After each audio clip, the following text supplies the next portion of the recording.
ஆமாம் 2000 நடிக்கிறேன். 2010 தான் ஆதவன். 10 வருஷம் ஆயிடுச்சு. 10 வருஷம் கழிச்சு நான் சும்மா ரவிக்குமார் ஆஃபீஸ் போவேன்ல, ஃப்ரீயாக இருக்கும்போதெல்லாம்.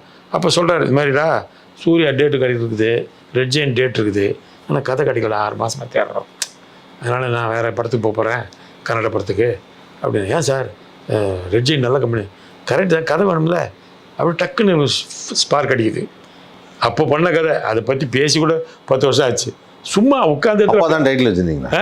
டைட்டில் அது மாதிரி தான் வச்சுருந்தீங்க? அதெல்லாம் கிடையாது, அதுக்கு எதுவுமே டைட்டிலே கிடையாது, கதை.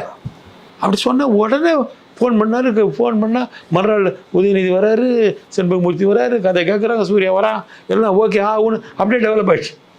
அப்படி எப்படி பார்த்து அந்த கதை ஒரு கதை சொல்லணும்னா கொஞ்ச நாள் சொல்லியாவது பழகிறோம். 10 வருஷம் முன்னாடி பண்ண கதை என்ன ஞாபகம் வரும் மைண்டில், ஒரு லைன் இருக்குது அவ்வளோ, அந்த மாதிரி ஒரு மேட்டர், அந்த லைன் வச்சு சொன்னால் ஓகே ஆயிடுச்சு.